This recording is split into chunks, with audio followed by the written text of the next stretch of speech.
10 steps into the room, preparing for action. Bunny gently pulls back the curtain and gets ready to climb onto the bed. Little did he know, as soon as he put one foot on the prince opened his eyes. The prince visits at midnight. Does he think the Duke of Nin isn't fierce enough? Bunny jumps back, startled. You're not asleep? The next second, he quickly puts on a well-behaved look and sits down beside him. Duke, I don't like the rain. Whenever it rains, I feel anxious. I want to find someone to talk to. Of course, the Duke doesn't believe the prince's increasingly skillful lying.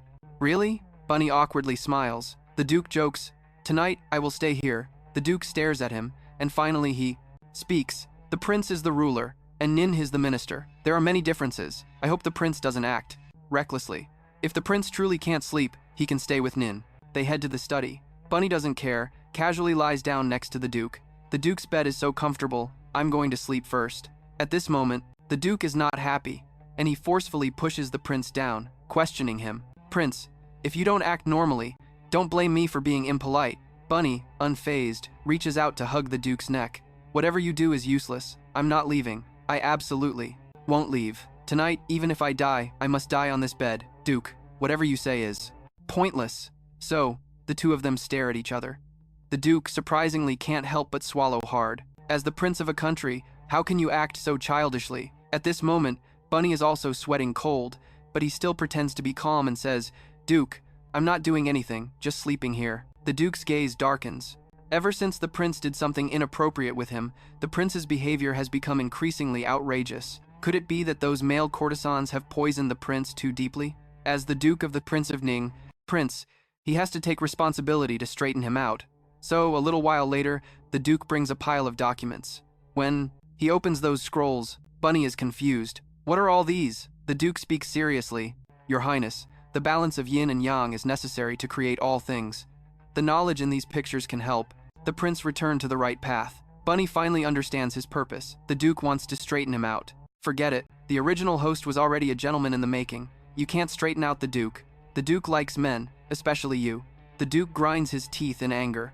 Just when Bunny feels that this precious moment of spring night is too valuable to waste, a shout comes from outside. Not good. The stable is on fire.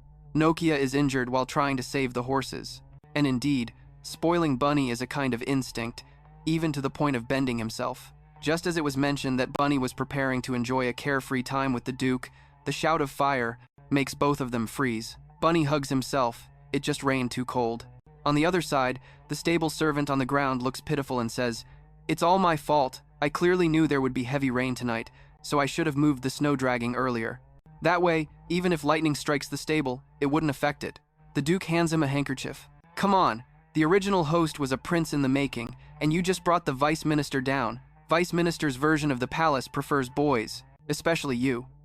The vice minister was so angry he was grinding his teeth. Just when the little Bunny felt that a moment in spring was worth 1,000 gold and couldn't be wasted, a shout came from outside. Oh no, the stable is on fire.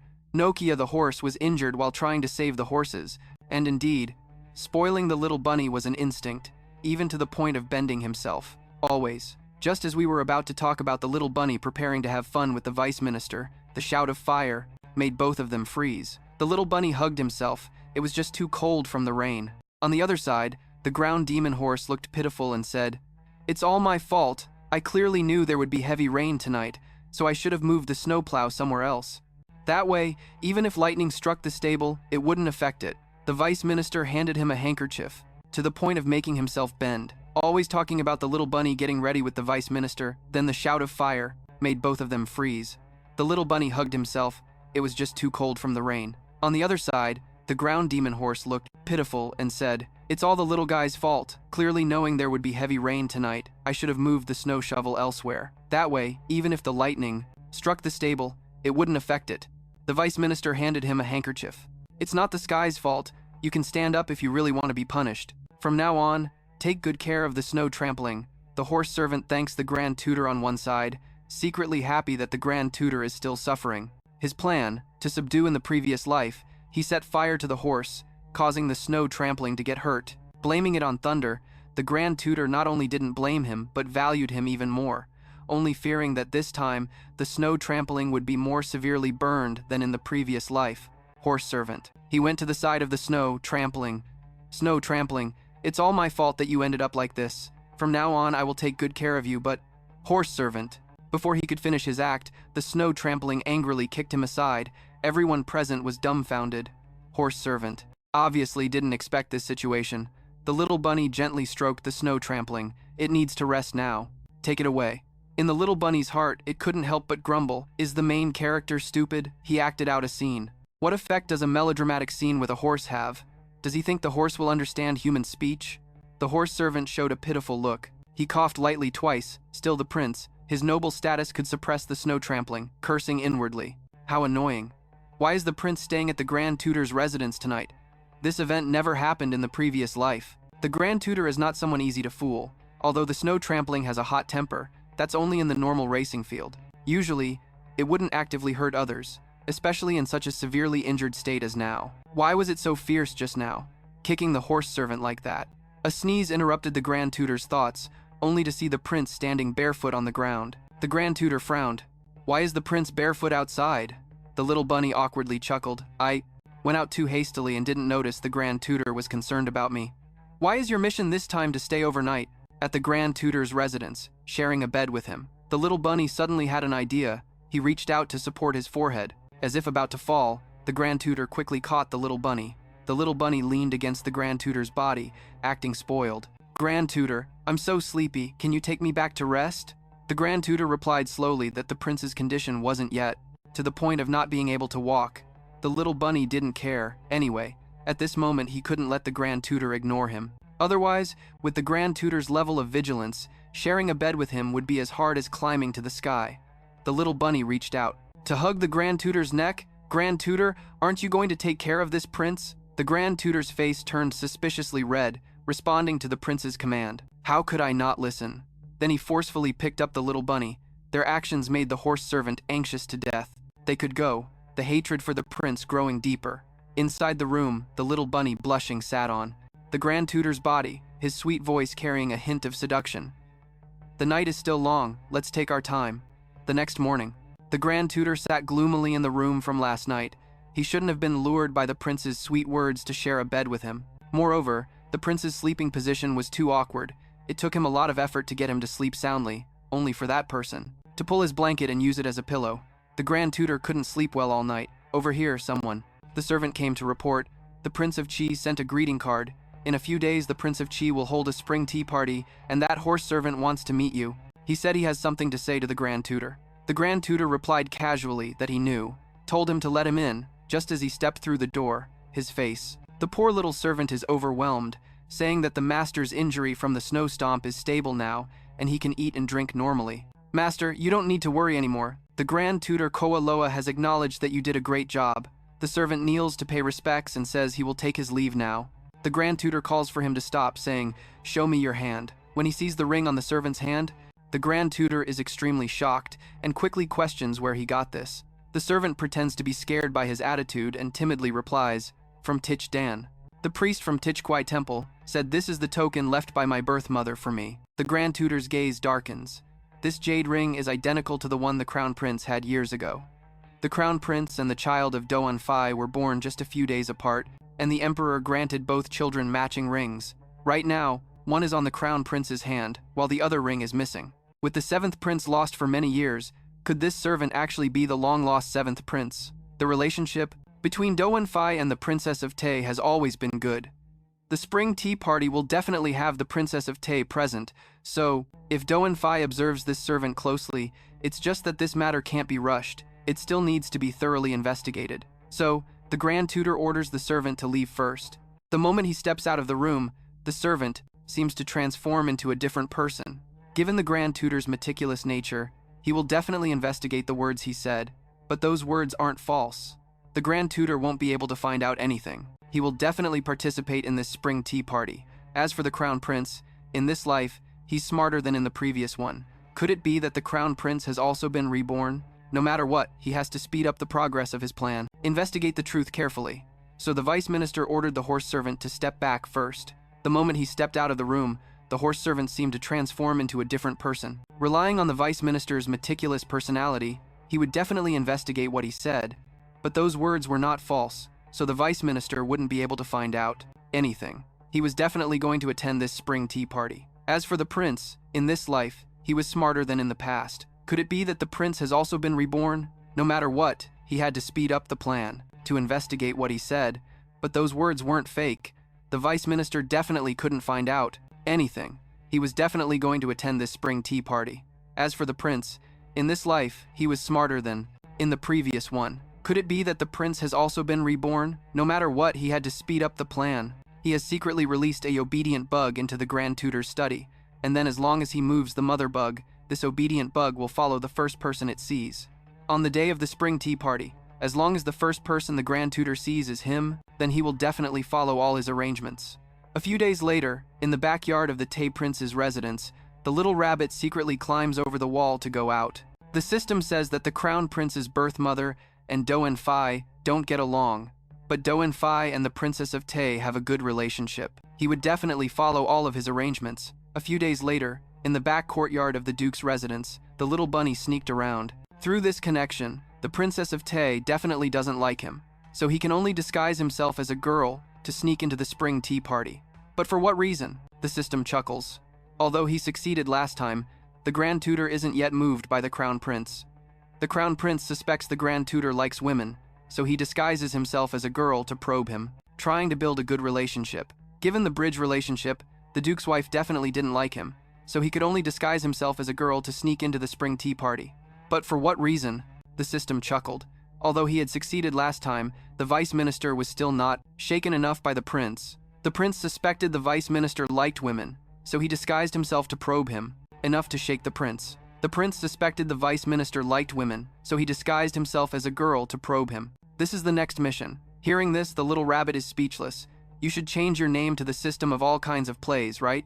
At that moment, a voice calling "Little Beauty" suddenly rings out.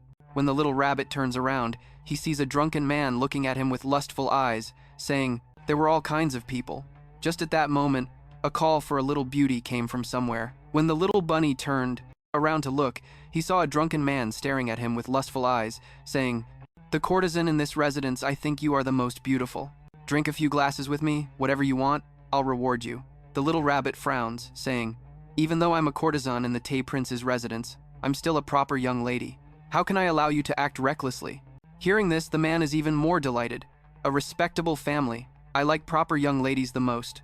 After saying that, he lunges at the little rabbit. The little rabbit quickly dodges left and right, wondering where this drunkard came from. The urgent matter now is to find the Grand Tutor first. So, the little rabbit randomly rushes into a new room. "The rich man will reward you." The little bunny frowned at this. "Even though I am a servant of the Duke's residence, I am still a proper young lady.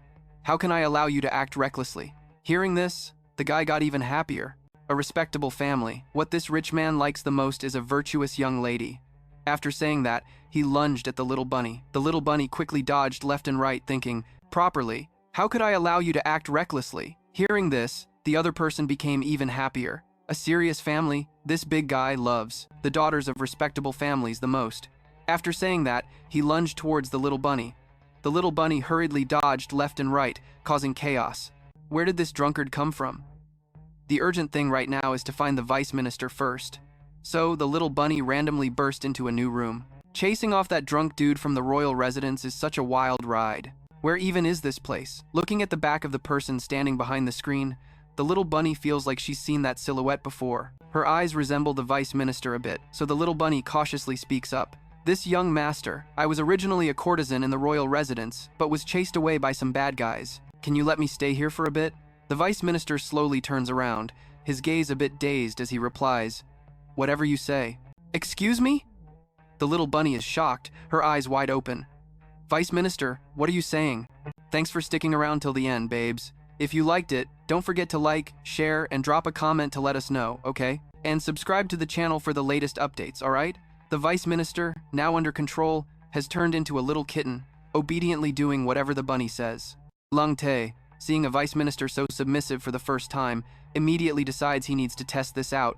Leaning against the bed, he pretends to be delicate and says, "Young master, my feet are so tired from walking. Can I use your bed for a bit?" The vice minister turns his head, his gaze blank as he replies, "Master, please feel free." Oh my god, Lung Tae feels like he's discovered a whole new world. He stretches his foot towards the vice minister, acting all cute. If you could help me massage my feet, that would be amazing. The vice minister thinks for a moment, then kneels down in front of Leng Te, massaging his feet gently. The pressure is just right, making Leng Te unable to hold back a moan. So good. At the same time, he can't help but feel curious. Is the vice minister really doing whatever he says? Could it be that he's just playing along? His current demeanor is just perfect for Leng Te. Suddenly, Leng Te comes up with a new idea. Just testing the waters isn't fun enough. This guy is usually so serious, but what does he look like when he's not? He leans in close to the vice minister's ear and whispers, "Young master, I'm not tired anymore. I just need someone to entertain me. Can you let out a little meow like a kitty?" The vice minister, under control, seems a bit reluctant. Just as Leng Te wonders why he's not moving, he sees the vice minister raise his hands to his head and starts meowing. Leng Te is stunned, frozen in place. The vice minister was just fine, so why did he suddenly... Oh my god, this is so entertaining. So for the next little while, the vice minister not only meows but also rolls around like a cat, and he even lets Leng Te pet his head. Leng Te is getting more and more into it, thinking, "Vice minister, you're so adorable. How can we make you act like this?" Just then, a drunk guy bursts into the room, his eyes lighting up as he stares at Leng Te. "Little beauty, so you were here. I've been searching everywhere for you." Seeing this, Leng Te doesn't hesitate and commands the kitty vice minister to attack. The drunk guy doesn't even have time to react before he gets beaten up badly and runs away. After that, Leng Te lifts the vice minister's chin, finally getting down to business. "Vice minister, tell me, do you like men or women?" The vice minister's gaze remains deep and unreadable. He mechanically replies, "Whatever my master wants me to like, I will like." Leng Te pushes him down onto the bed, pressing for answers. "I'm asking if you like men. Are you brave enough to say yes?" The vice minister answers without hesitation. "Of course I dare." As soon as he finishes speaking, he pulls Leng Te closer. When their eyes meet, the vice minister's hand also reaches out. "Seriously, tell me, do you like men or women?" The vice minister's gaze was still deep and unfathomable. He mechanically replied, "Whatever the master wants me to like, I will like that."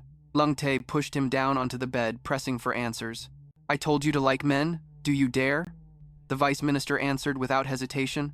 "Of course I dare. Just..." As he finished speaking, he pulled Leng Te closer. When the two locked eyes, the vice minister's hand also caught. "Oh my god, why is that little troublemaker moving on your lap like that?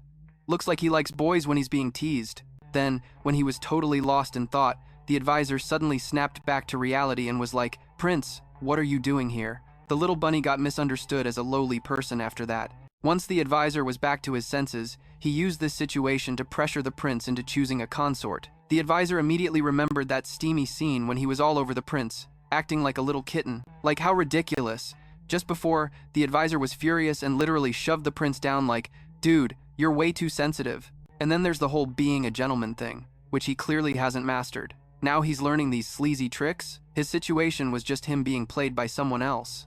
Besides the prince, he seriously couldn't think of anyone else who could pull this off. The prince tried to explain himself, but the advisor was like, "I'm telling the emperor about this. I won't be your advisor anymore, no matter how much you try to clear your name." The advisor just ignored him and turned to leave. The prince sighed in frustration like, what the heck is going on? At the same time, that dude was hiding not far away, realizing his plan had totally flopped. He couldn't help but feel a surge of anger, thinking, that prince messed up my scheme. If that's the case, don't blame me for sending you off early. After returning to his residence, the advisor absolutely refused to meet the prince. The old man stood there instead, analyzing the situation like, even though the prince is a bit mischievous, this whole being played thing isn't something he could do. If he didn't have 5 years of training, he wouldn't be able to control this kind of magic. Poor little prince stood outside the door, saying, "You misunderstood me. I didn't play you, and besides, as a prince, how could I do something so disgraceful?" But obviously, the advisor was still mad. "This time, you really crossed the line. You can say whatever you want because of your status, do whatever you like." The advisor's angry demeanor left the little bunny speechless. Even though he was anxious, the prince couldn't argue back. The advisor not only ignored him but also directly ordered, "Today, you can leave. If you have nothing else, please go." Seeing this, the prince immediately got his bratty side out. "You don't believe me? Then I'm not leaving." Finally, the advisor turned to look at him. "You really want me to believe you?" The poor prince hurriedly replied, "Of course, I'm being sincere." But he didn't expect the advisor to use this reason to force him to choose a consort. Like, seriously? The advisor barged into the prince's place to make him choose a consort this time. The prince was really going to get punished for this. Earlier, the prince teased the advisor to calm him down, and now he had to agree to one of his demands, which was to pick a consort. The little bunny was totally scared. Out of nowhere, the advisor said, the queen has always hoped there would be someone by the prince's side who knows how to handle things. So, he specifically ordered the prince to choose someone for him. They all had to be not only beautiful, but also come from reputable families, each one a perfect 10, guaranteed to match the prince's taste. And he was like, "You want me to believe you? You definitely won't refuse such a small request, right?" Deep down, the advisor was thinking, how dare the prince think about this? He definitely will. "I believe it," Lang Te hurriedly replied. "Of course, I am very sincere, but you didn't expect the vice minister to use this reason to force you to choose the prince's consort." A dignified vice minister actually entered Namfong Tavern to catch the prince this time. The prince really had to face punishment. Earlier, it was mentioned that the prince teased the vice minister to make him less angry. Agreed to fulfill Theo's request, which was to select a royal consort for the crown prince. The little bunny was directly scared. Little did they know, at that moment, the Grand Tutor mentioned that the Empress had always hoped there would be someone beside the crown prince who knew how to handle warmth and coldness. Therefore, a special order was given for Chengning to choose on his behalf. Besides beauty, each candidate had to come from a prestigious background. With a perfect appearance, there would definitely be someone who matched the crown prince's desires, and he said that if His Highness wanted him to believe, he surely wouldn't refuse such a small request. In reality, the Grand Tutor was thinking that the crown prince dared to have feelings for him, for sure. Has been spoiled by that little Quan gang. He has to force the prince to get back on the right path he's missing. The prince thinks the tutor is digging a pit for him to jump into. Could it be that he was too wild before and angered him? But if this continues, it won't just affect the plot but also harm the good girl. After all, he's just a supporting character. Eventually he'll run out of role. But luckily, at this moment someone comes to report that the prince is needed for the war in the northern region. There's a situation. I have something to discuss. The little bunny immediately recognizes this person as the son of the northern general, Wen Yu Chao, one of the prince's close friends, a minor character in this, but it's important enough to temporarily use this excuse to delay the selection of a consort. As the prince follows Wen Yu Chao out of the tutor's residence, he sees that guy rushing over. "Our prince is really getting torn apart for you. Just returned and heard that you were taken by the tutor to select a consort, so I rushed into the fire and sword mountains to save you." The little bunny feels that indeed this person is not okay, but the tutor isn't someone easy to deal with. Escaping for now won't work. Wen Yu Qiao has a plan. In a few days, the prince will use me as an excuse, and I'll think of a way to make the tutor back off. A few days later, while the tutor is practicing calligraphy, his subordinate reports that he hasn't seen the prince all day. Hearing that the prince has gone to Nanfeng Temple, as soon as the subordinate finishes speaking, the brush in the tutor's hand breaks in half. Seeing this, the subordinate can't help but tremble. The prince actually thought of such a ridiculous way to avoid the consort selection. The tutor says nothing, directly stands up, and walks out the door. The subordinate asks, "Sir, where are you going?" At the same time, inside Nanfeng Temple, Wen Yu Chao confidently asks, "My prince, I told you I was right. That old-fashioned Ta Trung Nin must be at his wit's end with you now. If this drags on, the Empress will definitely blame him for not getting the job done." The little bunny, not focused, asks what if he comes to Nanfeng Temple to take me back. Wen Yu Qiao reassures the little bunny, a conservative person like him will definitely keep himself clean and won't step into this place. Unexpectedly, just as he finishes speaking, the big door is kicked open, and the tutor stands outside with a dark expression. The prince has been taught, yet you don't change. Truly stubborn. The little bunny tries to appear calm. "I'm the prince. Why should I listen to a minister like you?" The tutor strides forward and grabs the prince's hand. Wen Yu Qiao, seeing this, is scared but still has to step up. "Ta Trung Nin, what are you doing?" The tutor threatens with a stick, directly kicking the little Quan beside Wen Yu Qiao. Then he frowns and asks, "Young Master Wen, do you have something to say?" Looking at the little Quan painfully falling to the floor, Wen Yu Qiao is scared to sweat cold. He stutters, "I dare not." Just like that, the prince is taken away by the tutor, and the little bunny is in danger. The tutor's imposing manner saves the wife, previously mentioned to avoid the consort selection. The prince, following Wen Yu Qiao's advice, runs to Nanfeng Temple, and the tutor directly comes to catch him. The little bunny is scared to death, and at this moment, the tutor begins to lecture the prince. With such a noble status, being a prince, how can you step into a place like this and set an example for others? The little bunny feels helpless. Actually, it's because the tutor is pushing too hard. "What should I do when I get back?" Ondu Kyo reassured the little bunny to stay calm. A conservative person like him would keep himself pure and definitely wouldn't step into this place. Unexpectedly, just as he finished speaking, the large door was kicked open, and the Grand Tutor stood outside with a dark expression. The Crown Prince had taught him, and he hadn't changed, truly stubborn. The little bunny tried to appear calm, saying, as the Crown Prince, why should he listen to a minister like him? The Grand Tutor aggressively stepped forward and grabbed the Crown Prince's hand. Ondu Kyo saw this, and, although scared, had to step in. Changning, what are you doing? The Grand Tutor used a stick to threaten, directly kicking the little Quan beside Ondu Kyo. Then, frowning, he turned to him and asked, does young Master On have something to say? Seeing the little Quan painfully fall to the floor, Ondu Kyo was drenched in cold sweat, and he stammered, I dare not, scared the monkey, directly kicking little Quan beside him. Then he frowned and asked him if young Master On had something to say. Seeing little Quan painfully fall to the floor, Ondu Kyo was so scared he broke out in a cold sweat. Just like that, the Crown Prince was taken away by the Grand Tutor, and the little bunny was in danger.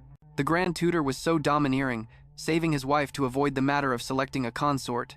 The Crown Prince, following Ondu Kyo's advice, ran to Namfong Pavilion, and the Grand Tutor directly came to catch him. The little bunny was terrified to death, and at this moment, the Grand Tutor began to lecture the Crown Prince. With such a noble identity, being a prince, how could he step into a place like this and set an example for others? The little bunny felt helpless. In fact, it was because the Grand Tutor was pushing too hard, raised his head to lecture the prince. With such a noble status, being a ruler, how could he step into a place like this and not set an example for others? The little bunny was also very helpless. Actually, it was because the vice minister was pushing him too hard. I don't want to recruit the vice minister for real because of this reason. Isn't it because of you and that little Quan group being on the same page? How could the little bunny refute that? Of course, it's not the vice minister. Hearing this, is it really a surprise? The little bunny replied, it's more real than pearls. Even if I have to like the vice minister, I don't like those little Quans. The vice minister is reluctantly believable, so for now, let's put the recruitment of the Phi on hold. Your Highness, do you remember what day it is today? Today is the 6th day of autumn, a Sunday, and the Emperor has already gone to Lingmeng Mountain. You can't miss it. At this moment, the little bunny just remembered that time flies so fast. These past few days, to avoid the vice minister, he had been dazed at Nanfang Inn and forgot about the 6th day of autumn. Thank goodness the vice minister reminded him in time, or else the Emperor would definitely be furious. The two of them sat together in the carriage, leaving the capital, when suddenly a figure appeared. Prince, you keep ruining my plans, so don't blame me. I will act ruthlessly at the autumn hunt. The vice minister made everyone present broaden their horizons. Seeing this, Wen Yuchao was not happy and spoke up to tempt the little bunny. Your Highness, there's a deer over there, let's go hunt it. So the little bunny left the group of officials. Following Wen Yuchao, the vice minister's expression darkened as he saw the little bunny leave. This Wen Yuchao is untrustworthy. He definitely can't protect the prince properly. In the forest, the paths are complicated. Who knows if something will happen? On this side, the prince finally hit his target.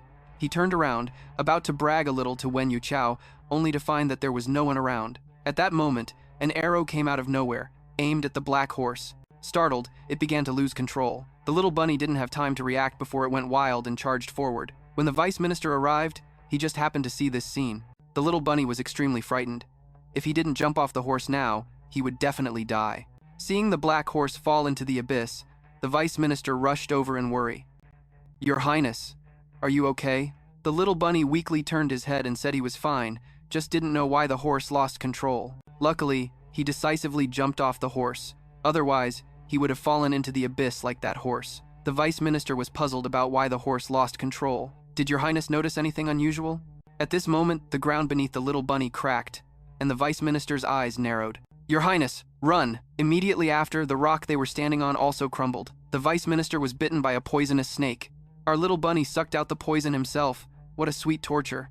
Previously, it was mentioned that the rock wall cracked. The two of them fell into the deep abyss at the same time. The little bunny was awakened by a little rabbit. The little bunny sat up dazed, remembering that he fell down here with the vice minister. Where is this? At this moment, the little bunny looked around and was scared out of his wits. The vice minister was unconscious not far away. He hurriedly ran to his side, worriedly calling out to the vice minister to wake up. Finally, the vice minister opened his eyes. He struggled to say one word: water. Seeing him awake, the little bunny finally breathed a sigh of relief. Wait a moment, I'll go get some water right now. He used leaves to hold water, brought it to the vice minister's mouth, and instructed him to drink slowly. Recently, there was no water source, so he should drink some dew collected on the leaves.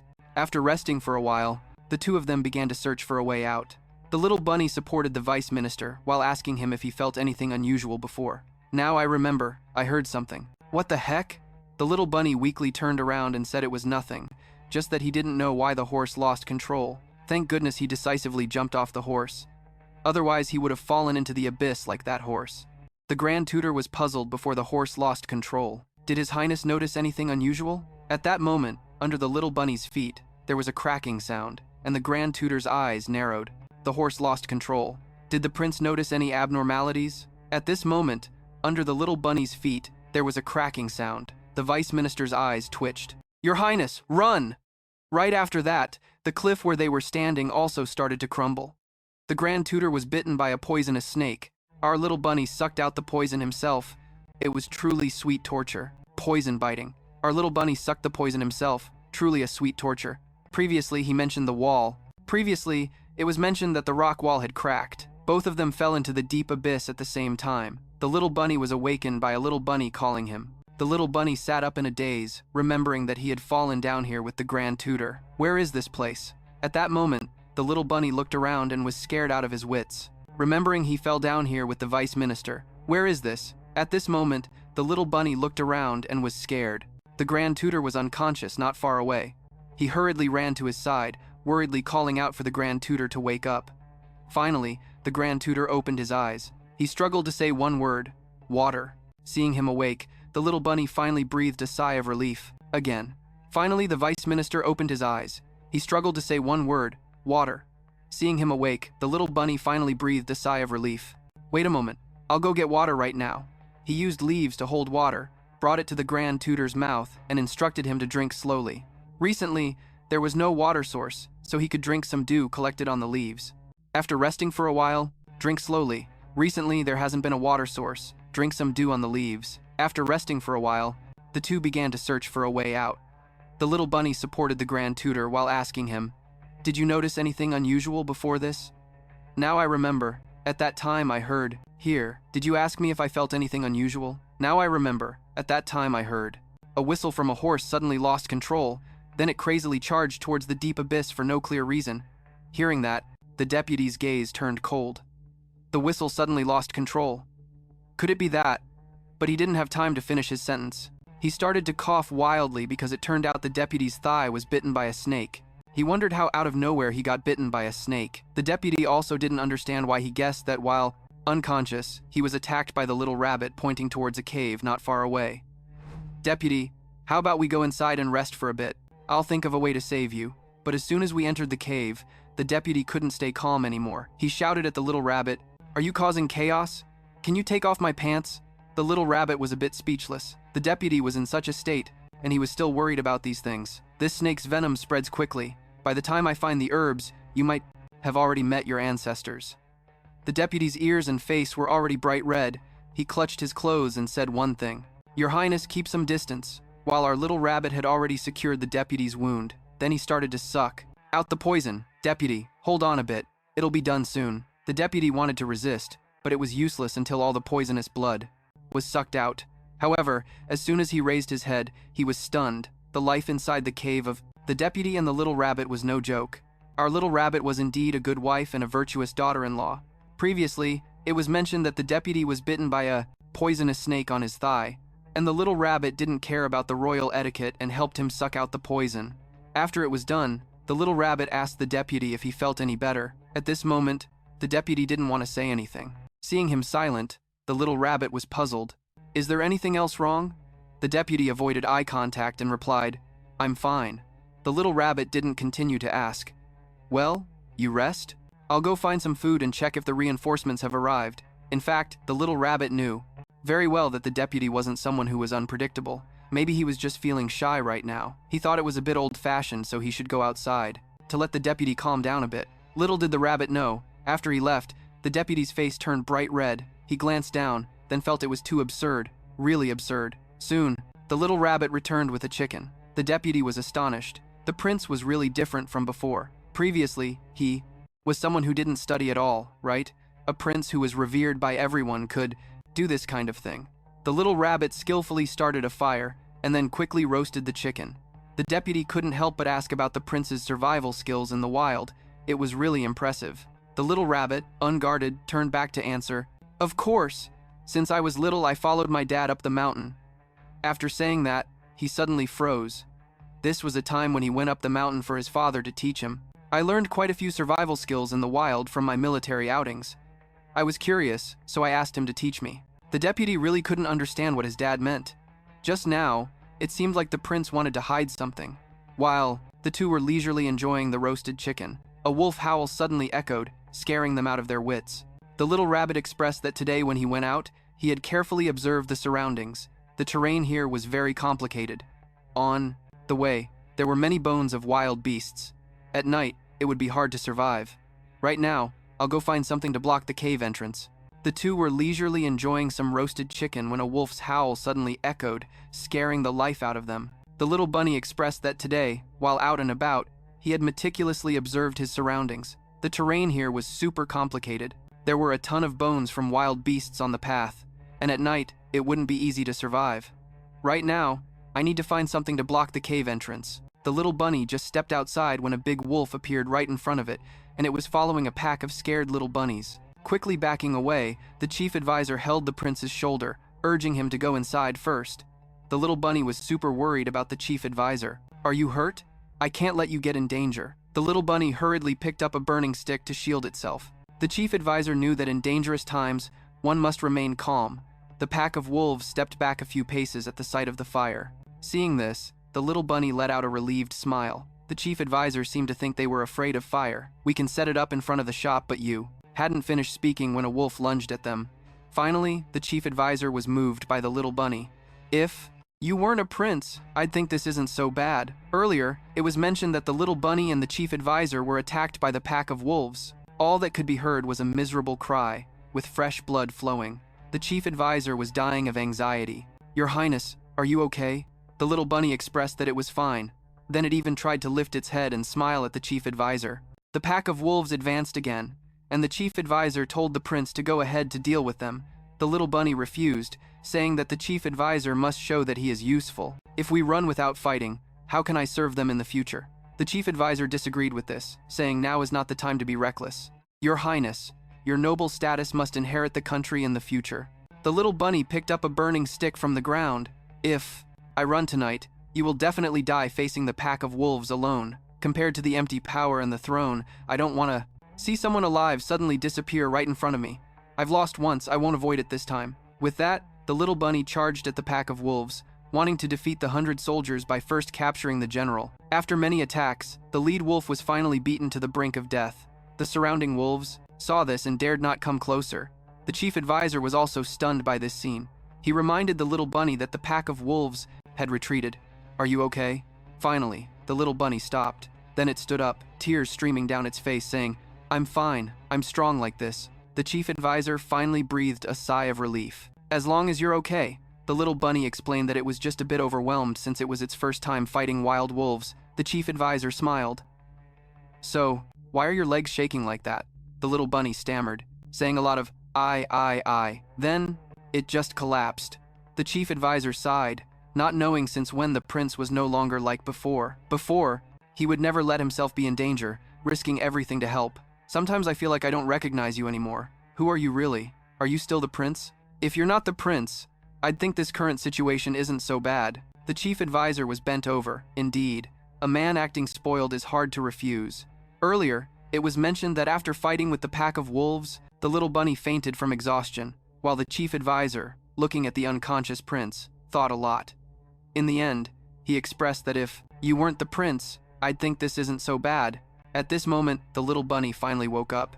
It startled and sat up suddenly. "Chief advisor, I have to go kill the wolves." The sudden movement caught the chief advisor off guard.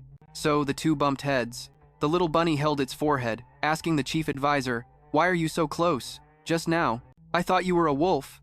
The chief advisor coughed lightly to ease the awkwardness, saying he was just cleaning. Honestly, being with someone who's not a prince feels pretty good. At this moment, the little bunny finally woke up. He startled and sat up straight. Master, I have to go kill the wolf. His sudden movement caught the master off guard. So, they bumped heads. The little bunny rubbed his forehead and said, Master, why are you so close? Just now, I thought you were a wolf. The master cleared his throat lightly to ease the awkwardness. I was just cleaning. The blood on your body is right, and there's also a scar on your back. I just picked some herbs to help you apply on the wound. Bunny, hurry up and do it. Wait, it seems like your butt got bitten too. So, even though the Grand Preceptor has seen it all before, those things were all for completing missions. So he can't avoid the current situation where it's not necessary to do that. Then you smiled. You replied that there's no need to trouble the Grand Preceptor. There's a pond in the cave for me to handle it myself. The Grand Preceptor was about to say it's no trouble when the prince hurriedly left. Then we just heard a heavy splash in the water, and the prince was struggling in the water. The Grand Preceptor quickly pulled him to the shore. After Bunny spat out a lot of water, he finally woke up. That pond is really big. The Grand Preceptor felt a bit helpless. Why is the prince so clumsy like this?